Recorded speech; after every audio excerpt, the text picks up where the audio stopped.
been started for Entombed Valley. And remember, this is 3 maps, but it's not a best of 3. So this is still a very important match for Hart here. And as well as Violet, if he could take this 3-0, that is just going to put his confidence level for the tournament just so high. It's like the morale game is what it's going to come down to. Now down here, spawning in the lower right-hand corner of the map, repping Team Complexity. Can he come back to prevent this shutout? We've got the Red Terran Hart. And over here, well on his way to opening up to a 3-0 tournament beginning, playing as the Blue Zerg, repping Team Empire. We've got Violet. Now this map, probably one of the bigger, definitely actually the one of the biggest maps here in these 3 that we've seen so far, Metropolis, Antigua, and Entombed. And we'll see if that makes Hart play a little bit more risky. Oh, and I thought he was going to be doing something a little crazy there as he went farther down the ramp, but he did come back. And he's really just doing mind games on us, man. Yeah, that's what it's about. Yeah, he threw down that supply depot. Could have gone for maybe a proxy depot somewhere else out on the map. So let's see here if Violet's going to be opening up with that 15 hatch in just a couple seconds, or if he's going to change it up for this 3rd map. I mean, I don't think he has to worry too much about it. We can see him comfortably just going up. He's likely going to hit those 15 drones as soon as that next larva pops out, and you can just about bet that we are absolutely going to see that hatchery come out next. And then, I mean, even on the other side, you know, we don't really see... Oh, yes, of course. Hart gets out there. He does place down the 2nd barracks. And now this could be just what he needs to take this 3rd game. Yeah, and there's that 15th hatch. So that is kind of the anti-build if you were to a 2-racks opening. Violet could still hold it, but he's going to have to throw down that pool here pretty soon instead of just droning for so long. Oh, and he's going gas first, so he's going to get the latest possible pool that he really can.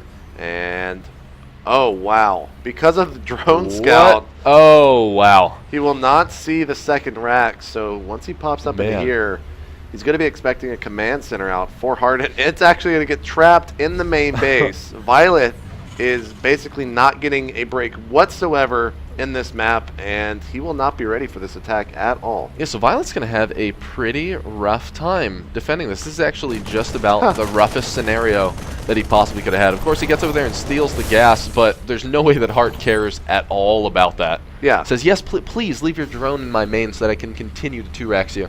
The funny part is if Violet... Oh, he's even pulling SCVs, and will the drone, in fact, see this? He does see it, so now he knows exactly what's coming.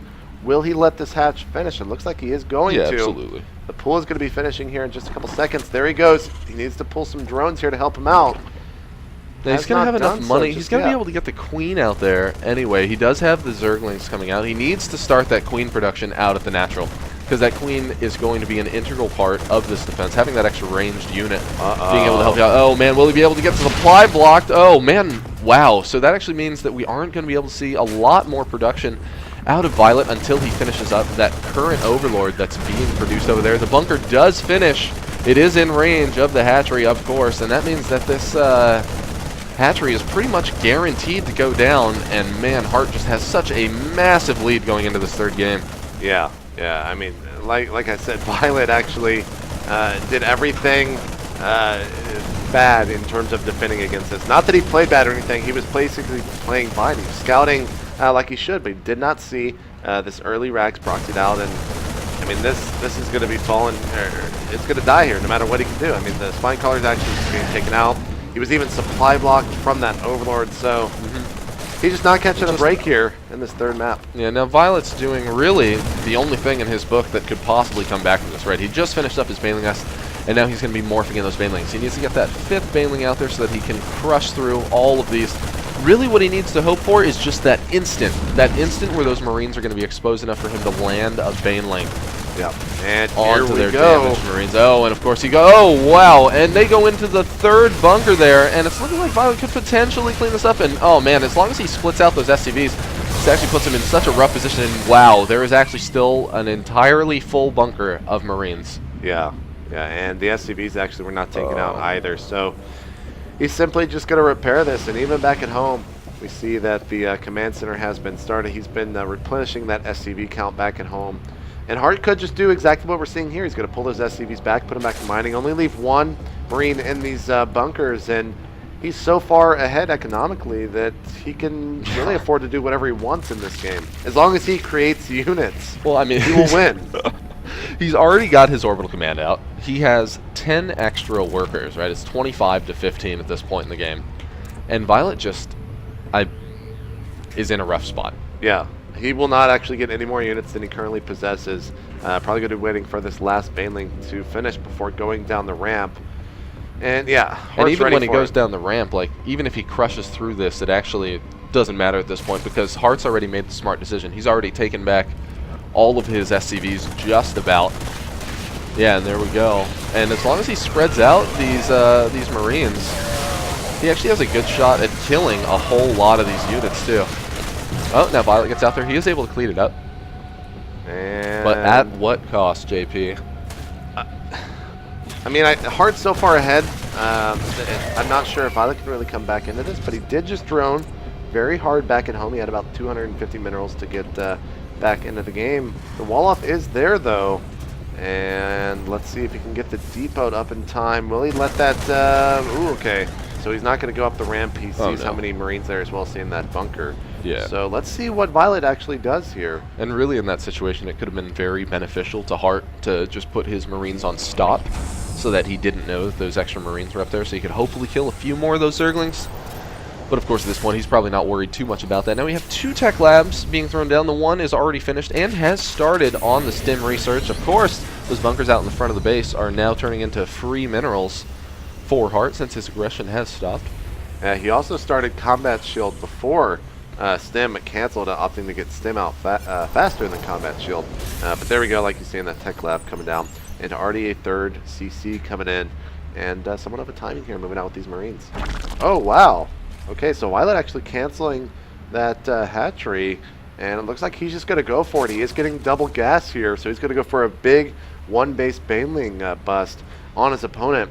And that might actually work because the majority of the Marines are not at home at the moment. Yeah, well, I mean, that's really the only trick that he could possibly have up his sleeve, right? This is the only option. And we've seen how well Violet can respond to things, right? If he's pressed against the wall, I mean, he's able to derive what exact strategy could potentially pull him back in the game. In this situation, maybe there's a lot of other players that would absolutely tap out. Oh, wow. Surprisingly enough, I actually think that an Overlord, maybe even a couple of Overlords, just died as we saw all of those Marines push up into the main. Yeah. Violet is massively supply blocked. Yeah, 2 Overlords just now popping here.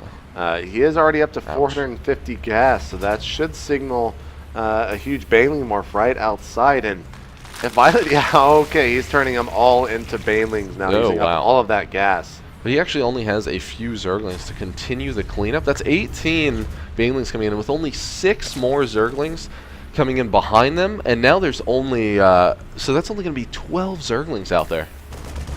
And we already see 2 bunkers prepared for that. Oh, wow. He needs to just spread out those Banelings just a little bit.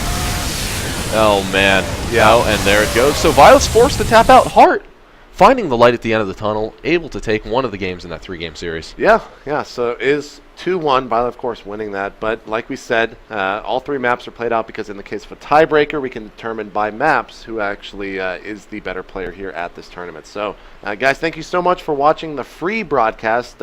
Remember, you can actually tune in all this weekend for only $10. Make sure you purchase that pass if you have enjoyed what you've enjoyed what you've seen so far. Stream is actually going to resume in just a few minutes, and we will be back actually with Huck versus Gonzi. So don't go anywhere. Buy that pass, and we'll see you guys in just a minute.